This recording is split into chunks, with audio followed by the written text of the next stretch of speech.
अस्सलाम वालेकुम, आहियां मुजाहिद अली सोलंगी तव्हां सां गॾु पहिरें सेशन सां जेको असां साइंस जो स्टार्ट कयो आहे, जंहिंमें असां पहिरियों इंट्रोडक्शन ॾींदासीं त उहे मेजर टॉपिक्स जेकी कवर थियनि पियूं असांजूं 6 खां वठी 8 ताईं साइंस जो जेको पहिरियों सेशन खयूं आहे, असां कोशिशि कई आहे त उन्हनि में जेका बि टॉपिक 6 क्लास में डिस्कस थियल आहे त उनखे असां एसी ताईं कवर कयूं जो उहा भली असांजी टॉपिक जेकॾहिं 8 क्लास में आहे तॾहिं बि उहा हिन सेशन में कवर थी वञे।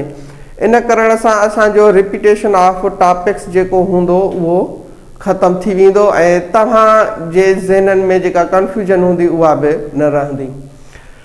त अॼु असां पहिरियों स्टार्ट कयूं पिया त करेक्टरिस्टिक्स ऑफ लिविंग ऑर्गेनिज़म्स। त जेकी लिविंग ऑर्गेनिज़म्स आहिनि उन्हनि जूं ख़ूबियूं कहिड़ियूं आहिनि, उन्हनि जूं प्रॉपर्टीज़ कहिड़ियूं आहिनि। त पहिरियों आहे असांजो ग्रोथ जॾहिं असां डिस्कस कयूं पिया त हर उहा लिविंग ऑर्गेनिज़म डिस्कस कंदासीं जेका चाहे कहिड़े बि स्पीशीज़ सां वास्तो रखे, चाहे एनिमल हुजे, प्लांट हुजे, कोई बि हुजे, जंहिंखे असां लिविंग चऊं पिया उन में उहा प्रॉपर्टी फाइंड कई वञे। फॉर एग्ज़ाम्पल ग्रोथ, त हर उहा लिविंग ऑर्गेनिज़म जेका ग्रोथ करे पई, या उन खां असां ईअं बि चई सघूं था हर उहा शइ जेका ग्रोथ करे उनखे असां लिविंग ऑर्गेनिज़म जे शक्ल में आणींदासीं।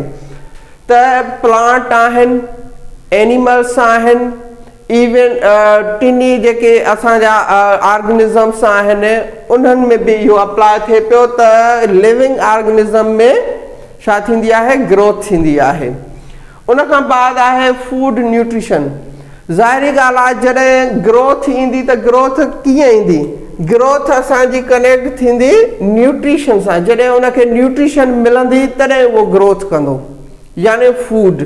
त प्लांट्स, एनिमल्स, बैक्टीरियाज़ वग़ैरह वग़ैरह जेकी बि लिविंग ऑर्गेनिज़म आहिनि त उन्हनि जे ग्रोथ जे लाइ न्यूट्रिशन लाज़मी आहे। अच्छा, न्यूट्रिशन खां बाद असां चऊं पिया त जेका बि लिविंग ऑर्गेनिज़म न्यूट्रिशन कंज़्यूम करे पियो, खाए पियो, त उन मां 100% उहा न्यूट्रिशन कंज़्यूम नथो करे। उन में छा पियो थिए, उन में एक्सक्रीशन बि थिए पई। एक्सक्रीशन असां उनखे चवंदा आहियूं त हिकु ऑर्गेनिज़म फूड खाए पियो, न्यूट्रिशन खाए पियो, त उन में जेकी उन्हनि जी बाय प्रोडक्ट ठहे पई या उन में जेका एक्सेसिव न्यूट्रिशन आहे त उहा डिस्चार्ज थिए। त एक्सक्रीशन असांजी प्लांट्स में बि थिए पई, एनिमल्स में बि थिए पई, ऐं उन खां बाद जेकी टिनी असांजा लिविंग ऑर्गेनिज़म्स आहिनि उन्हनि में बि थींदी आहे। त इहो असांजो हिकु इहो बि एग्ज़ाम्पल थी सघे थो त प्लांट्स आहिनि, प्लांट्स छा पिया एक्सक्रीट कनि, ऑक्सीजन। असांखे सभिनी खे ख़बर आहे त उहे कार्बन डाइऑक्साइड खाइनि था, ऑक्सीजन ॿाहिरि कढनि पिया। इहा बि हिकु क़िस्म जी एक्सक्रीशन आहे। वाटर वेपर्स उहे छा पिया कनि, ॿाहिरि कढनि था पननि जे ज़रिए। त इहा बि हिकु क़िस्म जी एक्सक्रीशन आहे। एक्सक्रीशन खां अचे पियो बाद में रेस्पायरेशन। रेस्पायरेशन टर्म हिते असां जेको बेसिक लेवल ते पढ़ंदा आहियूं या किताबनि में किथे किथे सजेस्ट बि थियल हूंदो आहे त साहु खणणु। त रेस्पायरेशन असांजो हिकु अहिड़ो प्रॉपर्टी आहे, अहिड़ी करेक्टरिस्टिक आहे जंहिंमें असां एनर्जी ठाहियूं पिया, पंहिंजे जिस्म जे लाइ एनर्जी ठाहियूं पिया। उहा कीअं थी ठहे, उन में असांजो साहु खणणु बि अची पियो वञे, ऐं उन खां बाद जेकी असांजा सेल्स आहिनि उहे एनर्जी ठाहिनि पिया। कहिड़ो मटीरियल यूज़ करे ठाहिनि पिया, उहो असांजो फूड जो जेका न्यूट्रिशन असां खाऊं पिया उन खे यूज़ करे रेस्पायरेशन जे ज़रिए कुझु अहिड़ा बि असां न्यूट्रंट्स यूज़ कंदा आहियूं रेस्पायरेशन जे ज़रिए, जॾहिं असां अंदरि साहु खणी वञूं था, उहे तमामु इम्पॉर्टेंट हूंदा आहिनि त जीअं एनर्जी ठही सघे। एनर्जी तॾहिं ठहंदी जॾहिं उनखे कैटलिस्ट बि मिले ऐं उनखे फ्यूल बि मिले। त ईअं असां चई सघूं था जीअं असां इंसान आहियूं, ऑक्सीजन असां खाऊं पिया, अंदरि वञे पई, हाणे इहा ऑक्सीजन असांखे एनर्जी ठाहिण में हेल्प करे पई, त इहो असांजो हिकु न्यूट्रन थी वियो जेको असां रेस्पायरेशन जे ज़रिए इस्तेमालु कयूं पिया। उनखां बाद प्लांट्स आहिनि, उहे कार्बन डाइऑक्साइड पननि जे ज़रिए खाइनि पिया। उनखां बाद उहा कार्बन डाइऑक्साइड इस्तेमालु कनि पिया, उन्हनि मां ग्लूकोस ठहे पियो, उन्हनि मां ॿिया न्यूट्रंट्स ठहनि पिया प्लांट खे जेके लाइव रखण जे लाइ ज़रूरी आहिनि। रेस्पायरेशन खां बाद असां अचूं पिया त लिविंग ऑर्गेनिज़म्स मूव कनि पिया, मूवमेंट पंहिंजे जिस्म में रखनि पिया। हाणे असां मूवमेंट जॾहिं ॾिसूं था, पाण खे ॾिसूं था, इंसान आहियूं, मूवमेंट कयूं था त इहा त सम्झ में अचे थी, पर कॾहिं कॾहिं प्लांट्स खे कीअं सम्झिजे त मूवमेंट कीअं था कनि, या नंढा ॿार जेके हूंदा आहिनि चवंदा आहिनि त इहे वटि हिकु हंधि फिक्स लॻा बीठा आहिनि, इहे मूवमेंट कीअं था कनि। त इन्हनि जो सिंपल असां एग्ज़ाम्पल सनफ्लावर वठी सघूं पिया, टच मी नॉट जो वठी सघूं पिया, त उनखे जॾहिं असां टच कयूं पिया त बंदि थी वञे, वरी खुले पई, इहा बि हिकु असांजी मूवमेंट आहे। उनखां बाद प्लांट जो मथियों हिसो जेको आहे हमेशह उस जे तरफ़ मूव कंदो। प्लांट जी पाड़ आहे उहा हमेशह उन तरफ़ ज़मीन में मूव कंदी जंहिं तरफ़ उनखे पाणी डिटेक्ट थींदो, त इहा बि हिकु मूवमेंट आहे। उन्हनि खां बाद असां अचूं पिया सेंसिटिविटी जे तरफ़, त लिविंग ऑर्गेनिज़म्स में सेंसिटिविटी थींदी आहे। सेंसिटिविटी जीअं मां तव्हांखे अॻु में बि ॿुधायो त टच मी नॉट, उनखे टच कयूं पिया त बंदि पई थी वञे या उहा कुमाइजी थी वञे, इहा बि हिकु सेंसिटिविटी आहे। इंसाननि में सेंसिटिविटी आहे त टच कयूं पिया त असांखे ख़बर पए पई त छा आहे। उनखां बाद जॾहिं असां हिनखे डिटेल्ड स्टडी कंदासीं त इवन असांजे अंदरि बि अहिड़ी सेंसिटिविटी आहे। कहिड़ी त असांजे पेट में जेकॾहिं फूड जी कमी आहे त असांखे महसूस थी थिए, अहिड़े तरीक़े सां प्लांट्स आहिनि उन्हनि में बि इहा सेंसिटिविटी थिए पई। त इहा सेंसिटिविटी सिर्फ़ु एसी ताईं लिमिटेड न आहे त एक्सटर्नल जेके आहिनि उहे असांखे फील थियनि, त इंटरनल बि असां उहे फीलिंग्स रखी सघूं था। उनखां बाद अचे पियो त जेकी जानदार आहिनि उहे पंहिंजो पाण खे सर्वाइव जे लाइ ग्रोथ कराईंदा आहिनि पंहिंजो नस्ल, त जे चइजे सर्वाइवल ऑफ फिटनेस, त रिप्रोडक्शन उहा आहे जंहिंमें जानदार पाण जहिड़ी कापी ठाहींदो आहे त जीअं उनजो नस्ल अॻिते वधी सघे। रिप्रोडक्शन में कॾहिं कॾहिं ईअं बि थींदो आहे त इन्हनि मां तव्हांखे खोड़ सारियूं वेराइटीज़ बि मिली सघनि थियूं। जीअं इंसान ॾिसो हिकु ई इंसान आहे, पर उन्हनि जो जेको ॻाल्हाइण जो या वरी उनखां बाद एक्सटर्नल जेके करेक्टरिस्टिक्स आहिनि, जीअं असां हितां साउथ एशिया जा आहियूं, वरी जेके यूरोपियन आहिनि, त इन हिसाब सां उहे पंहिंजूं करेक्टरिस्टिक्स बि चेंज रखनि पिया। छाजे करे? रिप्रोडक्शन छा हूंदी आहे त जानदार उन माहौल खे ॾिसी करे उन माहौल जे हिसाब सां अहिड़ी प्रोडक्ट ॾींदो, प्रोडक्ट जो मक़सदु त अहिड़ी ऑफस्प्रिंग ॾींदो जंहिंमें उहो उन एनवायरमेंट में रही सघे। त रिप्रोडक्शन इन जे लाइ हूंदी आहे, पहिरियों त नस्ल वधी सघे, ॿियो उन माहौल में सर्वाइव करण जे लाइ, अॻिते उनजो नस्ल वधी सघे, पंहिंजो बुनियाद जेको आहे ख़तमु न थिए, इन जे लाइ असांजी इहा रिप्रोडक्शन बि थींदी आहे। दोस्तो, असां हाणे लिविंग ऑर्गेनिज़म खे ॾिसंदासीं त उहे कीअं आहिनि, उन्हनि जो स्ट्रक्चर छा आहे। पहिरियों असां उन्हनि जूं करेक्टरिस्टिक्स ॾिठियूंसीं, हाणे असांजो आहे त उन्हनि जो स्ट्रक्चर कीअं आहे। स्ट्रक्चर में असां ॾिसंदासीं पहिरियों त उहे ठहियल छाजा आहिनि, त सेल जा ठहियल आहिनि। सेल वारा जानदार कीअं आहिनि? हिकु त यूनिसेल्युलर, यूनी माना वन, यूनी माना वन, मल्टी सेल्यूलर माना हिक खां वधीक सेलन जा ठहियल। त इहे ॿिनि क़िस्मनि जा जानदार थींदा आहिनि। ऐं यादि रखो इन्हनि जो एग्ज़ाम्पल्स बि जेको असां डिस्कस कयूं त उहो छा आहे, पैरामेशियम एमोइबा। छा में कैटेगरी में पिया अचनि, एनिमल्स, यूनिसेल्यूलर आहिनि। उनखां बाद हाइड्रा, मेन आहे, ETC कोई बि जानदार एनिमल मल्टी सेल्यूलर। अहिड़े तरीक़े सां प्लांट्स में क्लेमिडोमोनास ऐं यूग्लिना आहे यूनिसेल्यूलर। उनखां बाद फर्न्स, ट्रीज़, हर्ब्स, शर्ब्स इहे जेकी आहिनि वरी मल्टी सेल्यूलर पिया थी वञनि। उनखां सेकंड पॉइंट असां जेको ॾिसूं त सेल जे अंदरि या सेल सिस्टम छा आहे, असां उन ते ईंदासीं। पहिरियों ॾिसंदासीं त सेल जेको आहे कंसिस्ट करे पियो ऑर्गेनेल्स ते। ऑर्गेनेल्स छा आहिनि, ऑर्गेनेल्स असां उनखे चवंदा आहियूं त सब parts of the sale.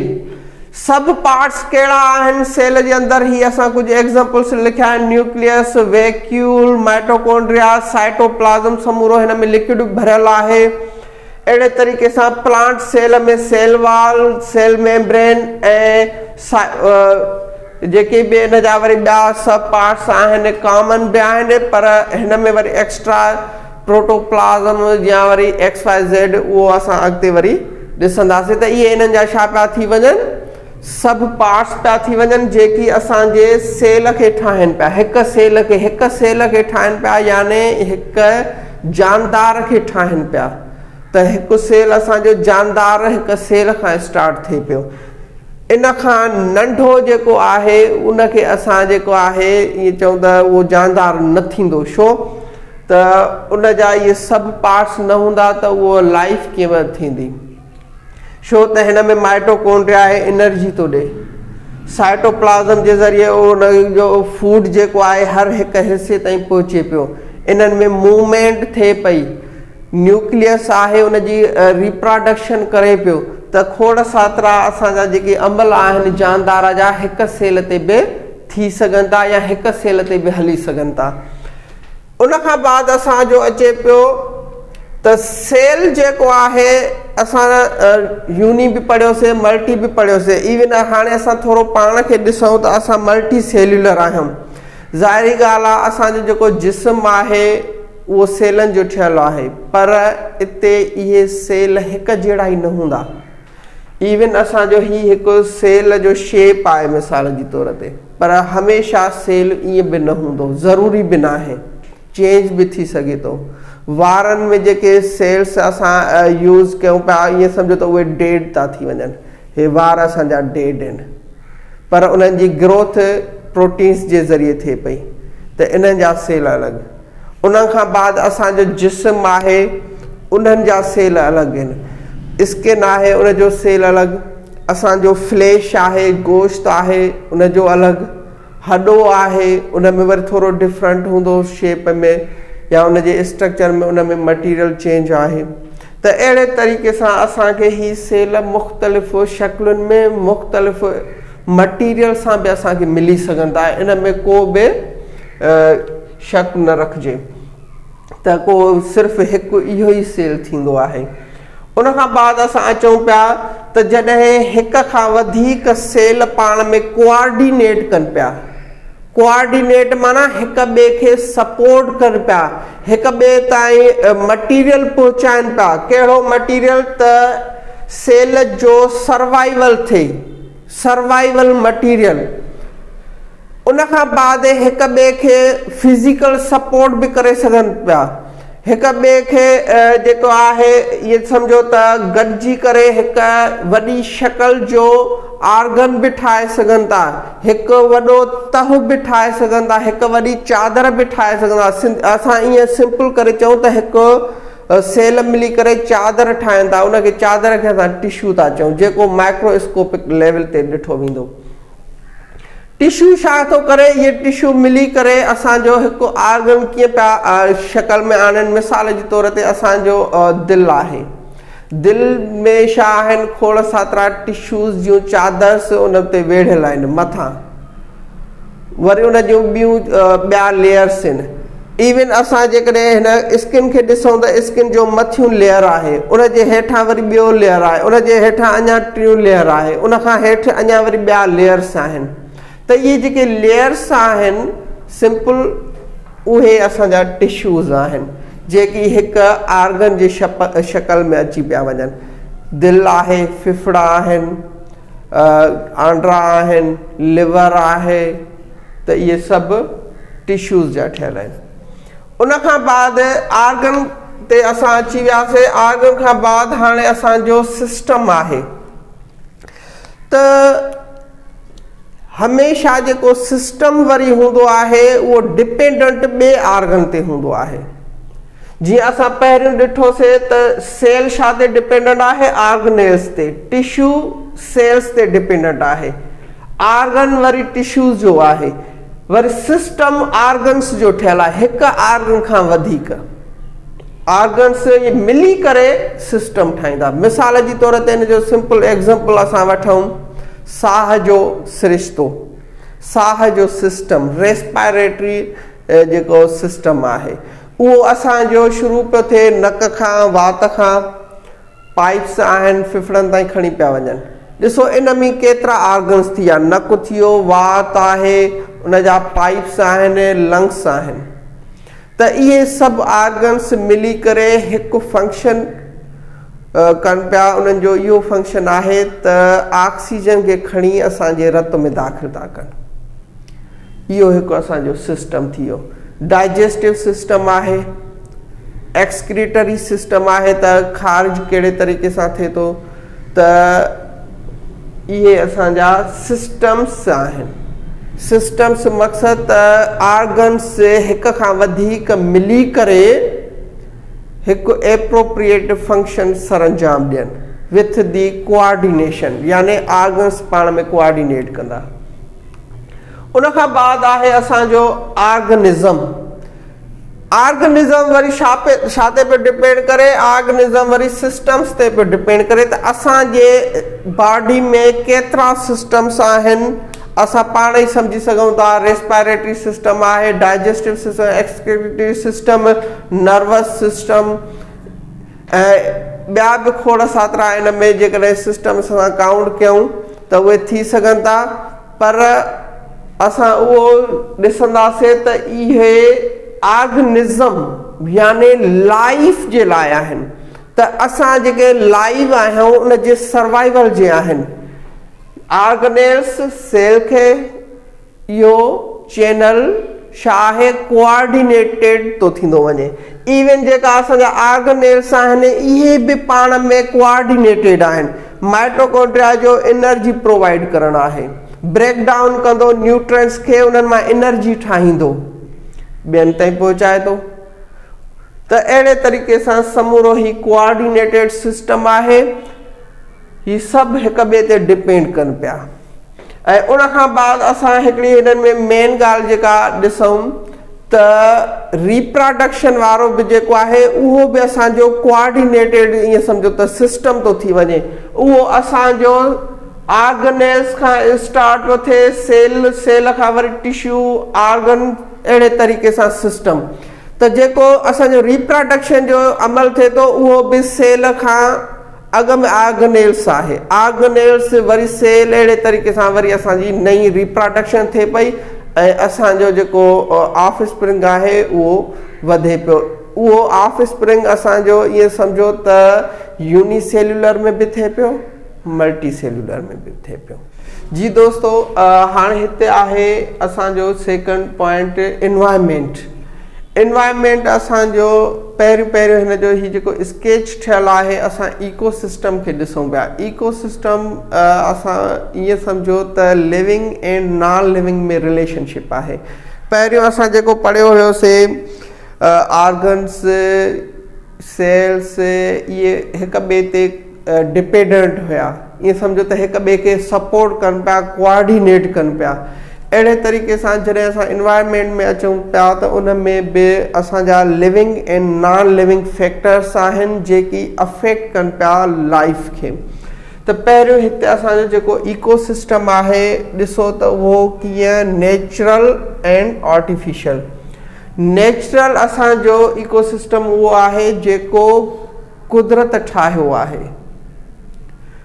Artificial लफ़्ज़ साॻियो ई ॿुधाए पियो त जेको असां इंसाननि ठाहियो आहे पाण। इन्हनि जो नेचुरल जो असां हिकिड़ो एग्ज़ाम्पल वठूं, हीअ ज़मीन समूरी आहे, लाइफ आहे, लाइफ खे सपोर्ट करे पई त इहो नेचुरल आहे।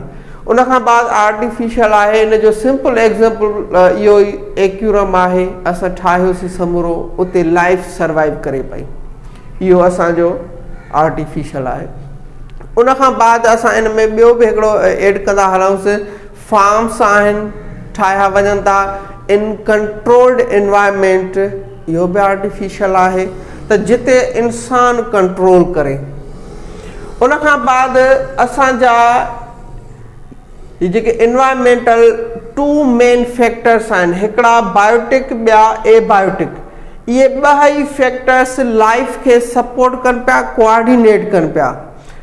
हाणे बायोटिक में छा आहे, प्लांट्स एनिमल्स। हाणे असां जीअं ऑमनीवोर्स आहियूं त इहे छा पिया कनि, इहे असांखे वरी पिया कनि सपोर्ट। उन खां बाद असां ॿिया एनिमल्स आहिनि, गाहु खाइनि पिया। गाहु छा आहे, ॿूटा आहिनि, ॿूटा छा आहिनि, जानदार आहिनि, त इहे लाइफ खे सपोर्ट कनि पिया, कोऑर्डिनेट कनि पिया। मां लफ़्ज़ हिते कोऑर्डिनेट वरी इन जे लाइ पियो इस्तेमालु कयां त समूरा ही जेकी असांजा फैक्टर्स आहिनि इहे कनेक्टेड आहिनि।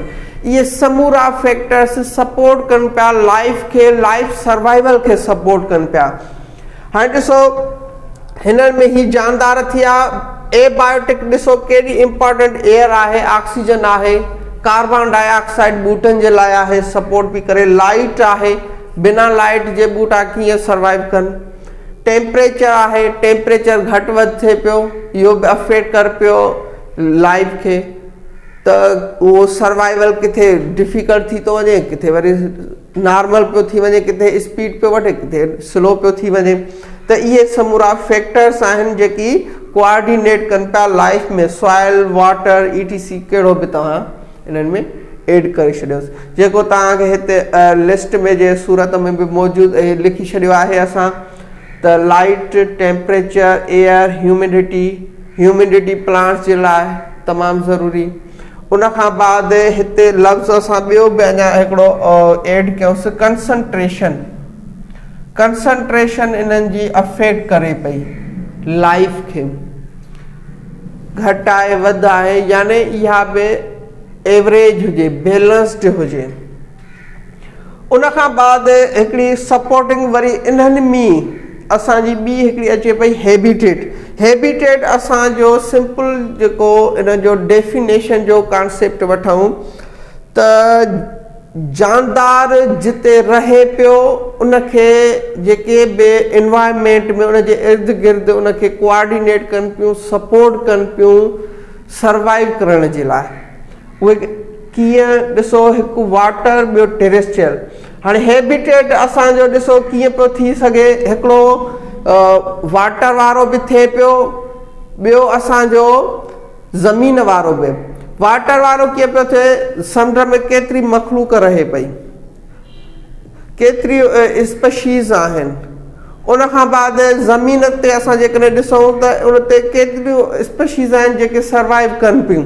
त इहे इन्हनि जा ॿ हिकिड़ा मेन हैबिटेट्स ॾिसंदासीं असां जनरल टर्म में, त इहे सपोर्ट कनि पिया लाइफ खे कोऑर्डिनेट कनि पिया। इन खां अलावा ही असां जेका मेजर पॉइंट लिखी आहे, शेड कयो आहे, हाईलाइट कयो आहे, ऑर्गेनिज़म। इवन ऑर्गेनिज़म ख़ुदि पाण बि हैबिटेट थी सघे पियो। कीअं हैबिटेट थी सघे पियो, असांजे अंदरि बि खोड़ Satara unicellular, multi cellular organisms रहनि पिया। ऑर्गेनिज़म्स यानी लाइफ आहे असांजे अंदरि बि। असांजे ॿाहिरां बॉडी ते बि लाइफ आहे, असांजे जिस्म जे अंदरि बि लाइफ आहे। जेके असां जे फूड खे मेटाबोलाइज़ करण में मदद कनि पिया। इहो त सिंपल एग्ज़ाम्पल आहे त असां इहो वठी सघूं पिया। ॿियो वरी असांजे जिस्म ते जीअं ॾिसो जुआ हूंदियूं आहिनि, इहो बि हिकिड़ो एग्ज़ाम्पल आहे त इहो बि हैबिटेट असांजो थी सघे थो।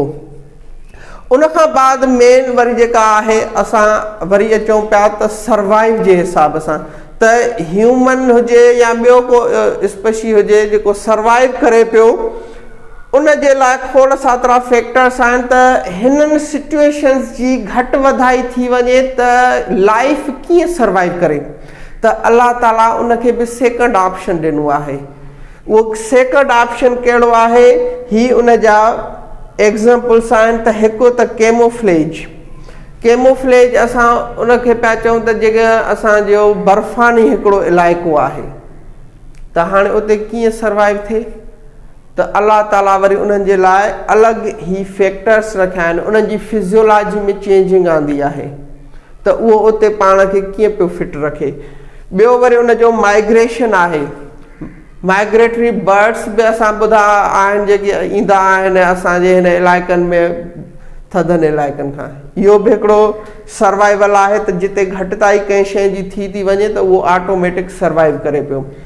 उन खां अलावा हाइबरनेशन आहे। हाइबरनेशन यानी इन्हनि में हिकिड़ो सिंपल एग्ज़ाम्पल असां ॾेॾर जो बि वठंदा आहियूं त ॾेॾर छा पियो करे, लॉन्ग स्लीप पियो करे, सुम्ही पियो पवे। त इहा बि हिकिड़ी आहे त हिननि मां उनखे हिकिड़ी अहिड़ी शइ मिली नाहे इन जे लाइ उहो सुम्ही पियो आहे, पर हुन पंहिंजी लाइफ खे ख़तमु न कयो आहे, यानी उनजे सर्वाइवल जी या नीड आहे त हू छा करे, हाइबरनेशन करे सुम्ही पवे। उन खां बाद आहे ॿियो वरी एस्टिवेशन। ही पाण में कुझु टर्म्स रिलेटेड आहिनि। हाणे ॾिसो, जॾहिं जानदार महसूसु कंदो आहे त मूंखे माहौल मां खाधो नथो मिले त छा कयां, पोइ उहो जानदार पंहिंजो प्रोसेस स्लो करे छॾींदो आहे। स्लो कीअं करे छॾींदो त पंहिंजी एनर्जी जेका कंज़्यूम करे थो उहा थोरी कंदो, सुम्ही पवंदो, या वरी जेके लाइफ एक्टिविटीज़ उहो करे पियो उन्हनि खे रिड्यूस करे छॾींदो। जीअं असां पंहिंजो हिकिड़ो एग्ज़ाम्पल वठूं, असां रोज़ो रखूं पिया, असां छा कंदा आहियूं, तकलीफ़ वारा कम, मज़दूरी वारा, लेबर वारा कम घटि करे छॾींदा आहियूं त जीअं असांजी एनर्जी बचे। त अहिड़े तरीक़े सां अल्लाह ताला नेचुरल बि किन किन ऑर्गेनिज़म्स में रखियो आहे त उहे पंहिंजो सर्वाइवल ऑफ फिटनेस जीअं करे सॼो, या हिकिड़ी फिलासॉफी उनखे ॾियो, थ्योरी ॾियो, या वरी उन खां बाद तव्हां हिनखे कोई बि नालो ॾेई सघो था त इहा हिकिड़ी नेचुरल लाइफ जी कंटिन्यूटी आहे। जी दोस्तो, हीअ सेकंड पॉइंट आहे एनवायरमेंट में फूड चेन। फूड चेन छा हूंदो आहे, simple flow of energy. Simple definition त एनर्जी हिकु जॻह खां ॿी जॻह ते ट्रांसफर थिए पई। उहा कीअं पई ट्रांसफर थिए, उहा एबायोटिक उन ते बि फैक्टर्स थी सघनि था, बायोटिक फैक्टर्स बि थी सघनि था। हाणे एबायोटिक फैक्टर्स कीअं थियनि पिया, उहे असांजा प्रोड्यूसर्स में थियनि पिया। त हाणे ॾिसो, सिज जी रोशनी आहे, इवन असांजी उहा स्पेस मां गुज़रे पई त उहा छा असांजी एबायोटिक फैक्टर में पई अची वञे। त इहे एबायोटिक फैक्टर्स छा ते प्रोड्यूसर्स ते अप्लाई पिया थियनि, या एनर्जी ट्रांसफर पई थिए, सिज खां ट्रांसफर पई थिए, या ॿियो कोई बि सोर्स। उन खां अलावा ॿियो कोई बि सोर्स इन जे लाइ एड पियो कयां त ज़रूरी न आहे त असांजी सिज जी रोशनी हुजे, असां ॿी बि रोशनी ॾेई सघूं था ॿूटनि खे। उन खां बाद असांजो अचे पियो कंज़्यूमर्स। हाणे हिते प्रोड्यूसर्स जो मक़सदु आहे त ॿूटा त ठही विया, कार्बन डाइऑक्साइड यूज़ कयूं, लाइट कयूं, प्रेशर, टेम्परेचर, वाटर, न्यूट्रंट्स, ॿिया मिनरल्स ETC, त इहे असांजा छा थी विया, इहे त हिन में यूज़ थी विया। इहे एनर्जी सम्झो त स्टोर थी वई असांजी। हितां एनर्जी काॾे पई ट्रांसफर थिए, कंज़्यूमर्स ॾे। हाणे कंज़्यूमर्स में वरी स्टेजिस आहिनि, primary, secondary, tertiary. Primary consumers छा आहिनि? हर्बीवोर्स यानी अहिड़ा जानदार जेकी प्रोड्यूसर्स यानी प्लांट्स खाइनि पिया, प्लांट्स मां एनर्जी वठी करे पंहिंजो सर्वाइव कनि पिया लाइफ खे। उन खां बाद कार्निवोर्स छा पिया कनि? कार्निवोर्स वरी हर्बीवोर्स खे खाइनि पिया। हाणे हिनखे असां सेकेंडरी कंज्यूमर छो था चऊं? सेकेंडरी कंज्यूमर छो त प्राइमरी कंज्यूमर असां चयोसीं त पहिरियों कंज्यूम केरु पियो करे? असांजो हर्बीवोर प्लांट्स खे। हाणे हर्बीवोर खे वरी ही कार्निवोर कंज्यूम पियो करे, त जेको सेकेंड कंज्यूम करे पियो इन जे लाइ असां हिनखे चऊं पिया सेकेंडरी कंज्यूमर। छो त कार्निवोर हाणे हर्बीवोर खे खाए पियो। जीअं असां आहियूं चिकन थी वियो, रेबिट थी वियो या हिलाल जानवर जेकी आहिनि खाऊं पिया, उन्हनि मां असां प्रोटीन्स हासिलु कयूं पिया। जेकी असांखे प्रोटीन्स मिलनि पियूं उहे असां कंहिं मां हासिलु कयूंसीं? हर्बीवोर मां। हाणे एनर्जी फ्लो छा पियो थिए? हिन तरीक़े सां हले पियो, प्रोड्यूसर्स मां हर्बीवोर्स ॾे, पोइ वरी कार्निवोर्स ॾे, उतां वरी काॾे आमनीवोर्स ॾे। वरी असांजो एग्ज़ाम्पल या वरी ॿियो झिरकी जो एग्ज़ाम्पल आहे। इहे वरी अहिड़ा जानवर आहिनि जेकी ॿिए जानवर खे बि खाइनि पिया ऐं इन जो तालुको हिते बि आहे त हितां डायरेक्ट एनर्जी बि हिन पासे ॾे फ्लो थिए पई। हिकु एनर्जी हिन पासे ॾांहुं टर्न करे अचे या हितां टर्न हिन पासे ॾे करे अचे, त एनर्जी आमनीवोर्स ॾे ॿिनि फॉर्म्स में पहुचे थी हिन ज़रिए। उन खां बाद असांजी इहा ई एनर्जी वरी छा पई थिए? डीकम्पोज पई थिए। डीकम्पोज ओ हिन लफ़्ज़ ते तव्हां गौर कयो, डीकम्पोज माना रिड्यूस करणु। असांजी जेका एनर्जी आहे हितां ठही आई उहा वॾे फॉर्म में पहुची वई आहे। इवन असां पाण आहियूं, जानवर आहियूं। हाणे असां छा पिया थियूं? असांखे या त पूरो पियो वञे या कोई बि ईअं ई ॿाहिरि असां छॾे ॾियूं जानवर, या इवन इंसान ख़ुदि पाण किथे मरी थो वञे त उनखे डीकम्पोज करण वारा बि ॿिया आहिनि। हाणे उहे डीकम्पोज जेके कनि पिया, डीकम्पोज यानी सिंपल न्यूट्रंट्स में आणणु। छा? सिंपल न्यूट्रंट्स में आणणु। उहे न्यूट्रंट्स काॾे वेंदा? उहे न्यूट्रंट्स हिते वरी साॻाई फ्री ईंदा, उन्हनि खे वरी साॻिया ई प्लांट्स इस्तेमालु कंदा न्यूट्रंट्स खे। त इहो हिकु प्रोसेस आहे एनर्जी फ्लो जो, जेका इहा एनर्जी इन सर्किल में पई फिरे पई। फूड चेन खे असां इहो चवंदा आहियूं त फ्लो ऑफ एनर्जी आहे। उन खां बाद इन जो नट शेल जेको असां अञा सिंपल करे ठाहियूं त उहो ही आहे। हाणे हिते छा आहे? प्लांट आहे। प्लांट खे ग्रास सूपर यूज़ पियो करे, ग्रास सूपर खे लिज़र्ड, लिज़र्ड खे हॉक। उन खां बाद डायरेक्ट प्लांट आहे, रेबिट तो इस्तेमालु करे वरी इहो हॉक। हाणे हिते ॾिसो एनर्जी हिकु स्टेप, ही ॿियो स्टेप, ॿिनि स्टेप्स में हॉक ते थी पहुचे, पर हिते इनखे हिकु ई स्टेप आहे जीअं ओ ही असां आंदासीं। उन खां बाद वरी हिन पासे ॾांहुं बि साॻियो सेकंड आहे असांजो स्टेप। त इहे जेकी असांजा मैप्स आहिनि खोड़ सातरा थी सघनि था, इन्हनि में असां ॿिया बि नाला पुट करे सघूं पिया, उहा असांजी मर्ज़ी आहे। ऐं तव्हां कोशिशि कयो त हिन जहिड़ी सर्किल वरी ॿी पाण ख़ुदि प्रोड्यूस कयो, त इन्हनि में बि तव्हांखे खोड़ सातरा एग्ज़ाम्पल्स बि मिली वेंदा ऐं ही तव्हां साइकिल बि सही तरीक़े सां सम्झी सघो पिया। उन खां बाद अञा हिकिड़ी पॉइंट जेका कार्निवोर्स जे सिस्टम ते असांजी रहिजे पई उहा छा आहे त कार्निवोर्स में कहिड़ा कहिड़े क़िस्म में असांजा उन्हनि जा थियनि पिया ऐं आमनीवोर। हिकु ही मां अञा क्लियर कयां, कार्निवोर, आमनीवोर, त इहे असांजा टे ही सिचुएशन्स आहिनि। इन टिनि सिचुएशन्स में असांजी एनर्जी बि ट्रांसफर थी सघे थी। उहा कीअं? प्रीडेटर्स आहिनि। प्रीडेटर्स यानी शींहं। शींहं छा पियो करे? शिकार पियो करे। उन खां बाद ॿियो आहे पैरासाइट्स, मच्छर आहे, जूअ। त इहे बि जानवरनि मां ई पंहिंजी एनर्जी वठनि पिया। उन खां बाद म्यूचुअलिज़म जो इहो कॉन्सेप्ट हूंदो आहे त ॿ जानदार हुजनि जेकी हिक ॿिए मां फ़ाइदो वठनि। म्यूचुअलिज़म जो इहो असां सिंपल चई सघूं था त हिक ॿिए मां फ़ाइदो वठनि। हाणे इन में ज़रूरी न आहे त एनर्जी ॿिन्हिनि पासनि ॾे ट्रांसफर थिए, पर बेनिफिट ॿिन्हिनि खे हुजे।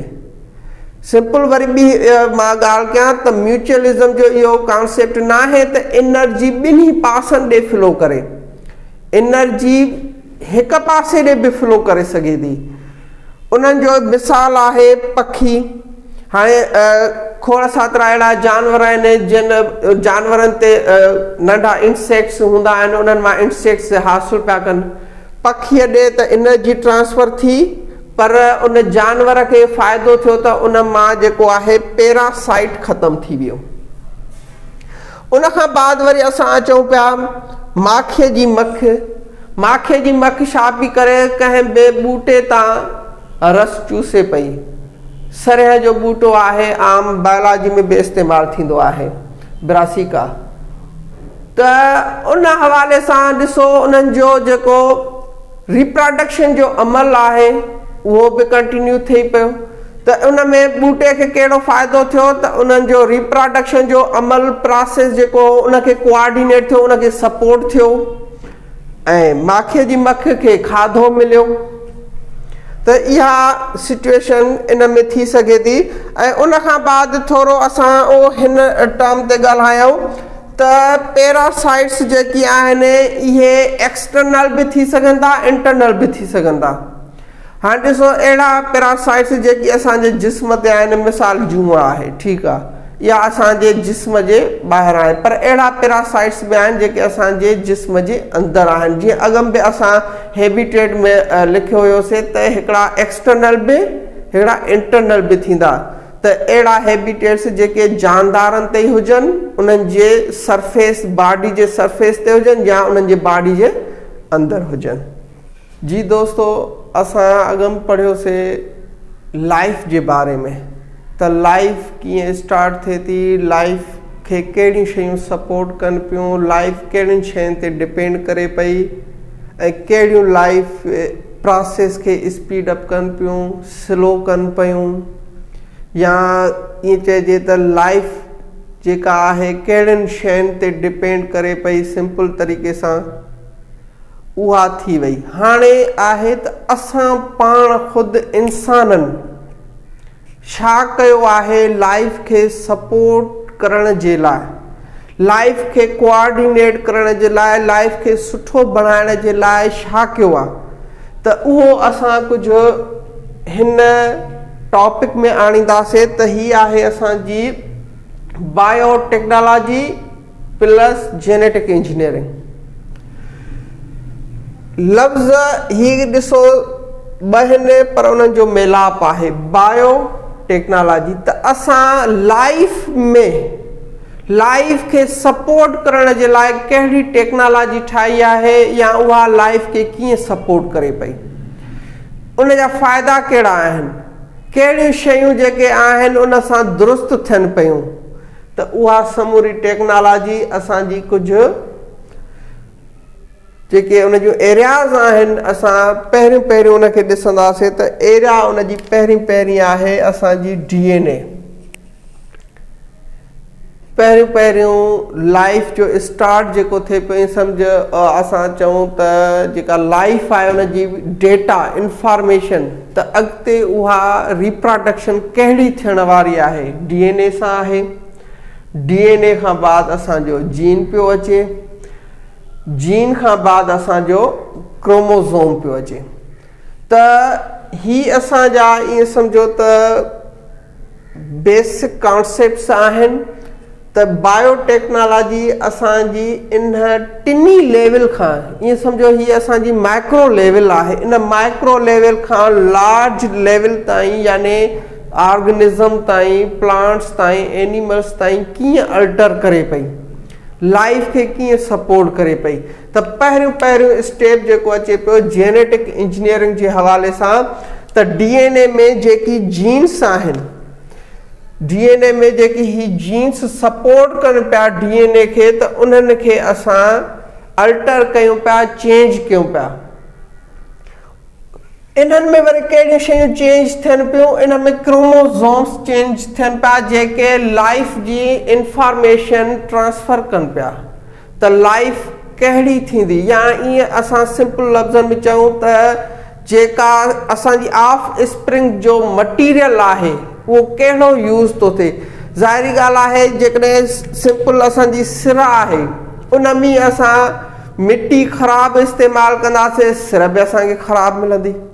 त अहिड़े तरीक़े सां बायोटेक्नोलॉजी इन ते कमु कयो आहे त असांजो जेको जीन आहे उन ते कमु कयो वञे। उन में जेका बेसिक असांजी आहे, ईअं सम्झो असांजा जेके एलिमेंट्स आहिनि या बेसिक न्यूट्रंट्स आहिनि, सभु जेके असां चऊं पार्ट्स, उहे जेके यूज़ पिया थियनि उन में, उहे दुरुस्त इस्तेमालु कया वञनि, उहे सुठा इस्तेमालु कया वञनि, त जीअं अॻिते असांजी लाइफ जेका आहे उहा सुठी प्रोड्यूस थिए। इन हवाले खां इन ते असां थोरो ईंदासीं त आख़िर ईअं छो, इहो तॾहिं जो असां जेकी स्टैंडर्ड लाइफ चाहियूं पिया त असांजी लाइफ में बीमारियूं न हुजनि, या ॿिया जेके मसाला आहिनि उन्हनि खे असां जल्दी सां रिफ्लेक्ट कयूं। जीअं असां लाइफ फैक्टर्स पढ़ियासीं, लाइट आहे, ह्यूमिडिटी आहे, टेम्परेचर आहे, इन्हनि सभिनी खे असां फेस करे सघूं सही तरीक़े सां। त इन जे लाइ असां बायोटेक्नोलॉजी इस्तेमालु कंदा आहियूं। इन जो पहिरियों जेको पर्पज़ आहे बायोटेक्नोलॉजी जो, पहिरियों पर्पज़ आहे स्टैंडर्डाइजेशन ऑफ लाइफ, त लाइफ असांजी स्टैंडर्ड थिए। ॿिए नंबर ते हेल्दी लाइफ थिए, जेको बि असांजो रिप्रोडक्शन ठहे पियो, जेका असांजो ऑफ स्प्रिंग ठहे पियो प्लांट्स में, अॼुकल्ह तव्हां सिंपल ॿुधा हूंदा त हाइब्रिड ॿिज पिया अची वञनि मार्केट में, जीअं फसल असीं पोखियूं पिया, त इहा बि असांजी बायोटेक्नोलॉजी में अचे पई त असां ॿिज अहिड़ो सुठो था इस्तेमालु कयूं जेको सुठो फसल ॾे। अहिड़े तरीक़े सां तव्हां जानवरनि में बि ॿुधो हूंदो त जानवरनि में बि ख़ुदि अहिड़े तरीक़े सां अल्ट्रेशन थिए पई, उन्हनि जो जेको ॿिज आहे, जेको लैब में उहो उन ते इंजीनियरिंग थिए पई, लैब में उन ते ऑपरेशन थिए पई, त जेको जानवरनि जो इवन ॿिज आहे त उहो बि सुठो ऐं क्वालिटेटिव यूज़ थिए। छो क्वालिटेटिव यूज़ थिए, त असांजो पर्पज़ आहे लाइफ स्टैंडर्ड हुजे, अहिड़ी लाइफ हुजे जेका सर्वाइव करण में सहूलियत पैदा करे, ऐं अहिड़ी लाइफ हुजे जेकी लाइफ ते फैक्टर्स अफेक्ट कनि पिया उनखे जल्दी सां रिप्लाई ॾे। ॿियो ईअं बि असां चई सघूं था त उनखे जल्दी सां मेंटेन करे। उनखां बाद हेल्दी रिप्रोडक्शन जे ते असां सिंपल इहो डिस्कस बि करे विया आहियूं त जेनेटिक खां स्टार्ट पियो थिए, एग्रीकल्चर, एनिमल्स, टे इहे हिन जूं एरियाज़ आहिनि। हीअ असांजी माइक्रो लेवल ते, हे असांजा लार्ज लेवल ते। त असां इहो ॿिज बि आणियूं किथां? ज़ाहिरी ॻाल्हि आहे, मिसाल कोई बि हिकु फसल आहे सारियुनि जो, त उन्हनि मां असांखे पहिरियों त सुठो ॿिज चूंडणो आहे। अहिड़े तरीक़े सां असांजो ही बायोटेक्नोलॉजी कमु करे पियो, ऐं उहो वरी लैब में ट्रीट थिए थो, ॿिज ट्रीट थियण खां बाद पोखियो वञे थो, सुठो फसल मिले थो। हेल्दी ग्रोथ, असां ॿुधा हूंदासीं त के ॿार हूंदा आहिनि वज़न न वधाईंदा आहिनि, वज़न ओतिरो ई हूंदो आहे, इहा बि बीमारी आहे। के अहिड़ा ॿार पैदा थींदा आहिनि तमामु घणो वज़न हूंदो, खाईंदा भली थोरो पर वज़न वधाए वेंदा आहिनि। त इहे बि असांजी हेल्दी ग्रोथ में न पिया अचनि। त इन्हनि खे बि हेल्दी ग्रोथ में आणण जे लाइ इन्हनि खे बि बायोटेक्नोलॉजी जे ज़रिए ट्रीट करे उन्हनि खे बहितर करे सघिजे पियो। उनखां बाद आहे बैलेंस्ड लाइफ।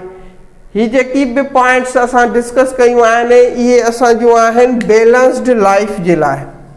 त असांजी बैलेंस्ड लाइफ हुजे, तमामु सुठी लाइफ बि ईअं सम्झो त उहा बि ख़तरे में हूंदी आहे, तमामु ख़राब बि। त असांखे जेका बैलेंस्ड लाइफ हूंदी आहे उहा ई बहितर हूंदी आहे। छो त उहा मुख़्तलिफ़ हैबिटेट्स में, मुख़्तलिफ़ एनवायरमेंट्स में, मुख़्तलिफ़ फैक्टर्स खे जल्दी सां रिप्लाई ॾेई सघनि थियूं, जल्दी सां उनखे फेस करे सघनि पियूं। उनखां बाद जेको अॼुकल्ह असां इहो बि ॾिठो आहे त फूड प्रिजर्वेशन, फूड प्रिजर्वेशन जो मक़सदु आहे त असां केचप आहे सॼे साल में असांखे मुहैया थिए थी, ठहे पई टमाटनि मां। टमाटा असां समूरो साल कंहिं फ्रीज़र में कंहिं थधी जॻह ते रखूं, ख़र्चु वधीक आहे, पर इनखे प्रिजर्व कीअं कयूं? टोमेटो खे केचप में चेंज कयोसीं, उन में ॿिया मटीरियल्स केमिकल्स एड कयासीं जेके उन जे स्पॉइल थियण खां बचाइनि पिया। असांजो फूड प्रिजर्व थी वियो, समूरो साल असांखे मुहैया थिए पियो केचप। अहिड़े तरीक़े सां फूड प्रिजर्वेशन जो इहो हिकु सिंपल एग्ज़ाम्पल आहे। इन सां गॾु हिकिड़ी ॿी पॉइंट बि मां एड कंदो हलां त फूड प्रिजर्वेशन सां गॾु फूड प्रोडक्शन बि हूंदो आहे। फूड प्रोडक्शन,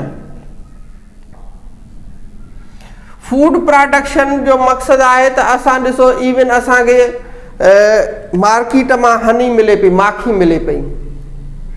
फार्म्स खोड़ सातरा ठाहिया विया आहिनि जिते तमामु घणियूं सहूलतूं रखियूं वयूं आहिनि त जिते मखियूं अचनि पियूं, वेहनि पियूं ऐं उन्हनि खे ट्रीट कयो वञे पियो सुठे तरीक़े सां। उते असांखे खोड़ सातरी माखी मिले पई।